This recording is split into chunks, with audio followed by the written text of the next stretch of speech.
বন্ধুরা, কোর্টে একটি কেসের রায় ডিপেন্ড করে আর্গুমেন্টের উপরে। হ্যাঁ বন্ধুরা, আইনজীবী যারা থাকেন তারা কোনো ম্যাটারটি কতটা যুক্তিসঙ্গতভাবে উপস্থাপন করতে পারছেন এবং তার পক্ষে কতটা এভিডেন্স তাদের কাছে রয়েছে, সেই সমস্ত কিছুর উপর ডিপেন্ড করেই কিন্তু একটি মামলার রায় বিবেচনা করা হয়। হ্যাঁ বন্ধুরা, এমনই একটি মামলা 2020-22 ডিএলএড মামলা, যার উপর প্রাইমারি রিক্রুটমেন্টটা নির্ভর করছে। সেই মামলার আর্গুমেন্ট কিন্তু 2020-22 ডিএলএডদের ফরেই ছিল, কিন্তু আজকে অনেকটাই সেটা পরিবর্তন হয়ে গেছে। কি পরিবর্তন হয়ে গেছে যাবতীয় বিস্তারিত আজকে এই ভিডিওতে তুলে ধরবো। তার আগে আপনাদের মনে করিয়ে দিই যে এই মামলাটি কিন্তু মাননীয় বিচারপতি হিমা কোহলি ম্যামের বেঞ্চে ছিল, কিন্তু সে বেঞ্চ পরিবর্তন হয়ে বিচারপতি এএস বোপন্না ও বিচারপতি সুধাংশু ধৌলিয়া স্যারের বেঞ্চে চলে এসেছে।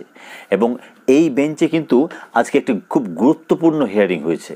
হ্যাঁ বন্ধুরা, এই বেঞ্চে 2020-22 ডিএলএড মামলার পক্ষ থেকে মাননীয় মীনাক্ষী আরোরা ম্যাম বলেন যে পরিষ্কার একটি গাইডলাইন রয়েছে যে অ্যাপিয়ারিং ক্যান্ডিডেটদেরও টেট পরীক্ষায় সুযোগ দেওয়া হবে, কিন্তু পর্ষদের আইনজীবী বলেন যে হ্যাঁ মিলন, টেট পরীক্ষায় অ্যাপিয়ারিং ক্যান্ডিডেটদের সুযোগ দেওয়া হবে, কিন্তু ইন্টারভিউয়ে এই সমস্ত ক্যান্ডিডেটদের যে সুযোগ দেওয়া হবে সেটা কিন্তু কোথাও বলা নেই।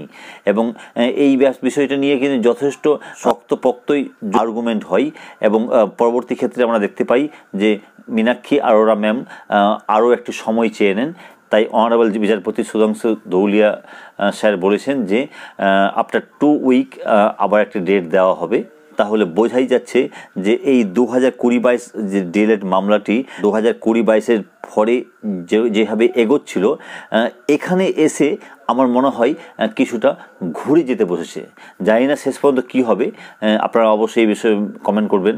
তবে আজকের আর্গুমেন্টে আরেকটি খুবই লক্ষণীয় বিষয় হচ্ছে যে যখনই বিচারপতি সুধাংশু ধৌলিয়া স্যার শুনলেন যে এই ম্যাটারটি ওয়েস্ট বেঙ্গলের ম্যাটার, তিনি তখন বললেন আবার পশ্চিমবঙ্গের ম্যাটার, এবং তিনি একটু অবাক হলেন যে বারবার ওয়েস্ট বেঙ্গলের ম্যাটারগুলো আসে সুপ্রিম কোর্টে এবং সেটা বিশালভাবে হাইলাইট হয়।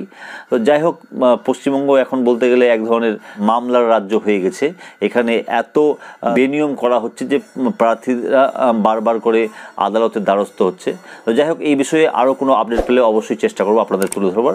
ততক্ষণের জন্য সকলে ভালো থাকুন ও সুস্থ থাকুন। ধন্যবাদ।